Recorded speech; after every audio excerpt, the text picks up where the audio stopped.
लोकसभा निवडणुकीमध्ये राज्यात आलेला हा निकाल महायुतीच्या नेत्यांनी ऐन वेळेवर आयात केलेले उमेदवार तसंच चुकीचे उमेदवार उभे केल्यानं अशा निकालाला सामोरं जावं लागलं आहे असं परखड मत आमदार संजय गायकवाड यांनी व्यक्त केलं। जाधवांनी चौकार तर मारलेला आहे आणि नरेंद्र मोदी पण त्या ठिकाणी हॅट्रिक पुरी करणार आहेत। आजची ही निवडणूक आम्ही सगळ्या लोकांनी अनुभवली। ग्रामपंचायत आणि नगरपालिका जिल्हा परिषदेच्या निवडणुका जशा होतात तशा निवडणुका 50-50 फरकांच्या मताने, 1000 फरकांच्या मताने, 2000 फरकांच्या मताने मागे पुढे अगदी टसल सगळीकडे त्या ठिकाणी झाली।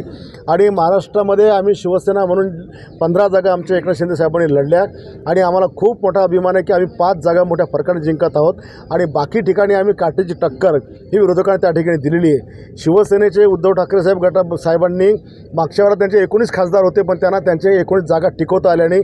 त्यांना केवळ 11 जागेवर त्या ठिकाणी 10-11 जागेवर समाधान मानावं लागून राहिलेलं आहे आणि हे त्यांचं प्रचंड मोठं अपयश आहे आणि आमचा खूप मोठा विजय त्या ठिकाणचा आहे। आम्ही शून्यातनं या ठिकाणी सुरुवात केलेली आहे। काँग्रेसला मात्र मागच्या वेळेला 1 जागा होती आणि यावेळेला त्यांना 10 जागा मिळताना दिसतात। याचा परिणाम आमचे चुकीचे पडलेले उमेदवार, बाहेरून टाकलेले उमेदवार, वारंवार 5-5, 6-6 टन तेच उमेदवार, त्यांच्याबद्दल असलेली अँटी इन्कम्बन्सी याचा हा परिणाम आहे। त्याच्यामुळे काँग्रेस किंवा इतरांनी असं समजू नये की हा फार मोठा त्यांचा विचाराचा आहे। हे सगळं आमच्यात सगळ्या काही चुका ज्या झाल्या आहेत त्याचा हा परिणाम आहे।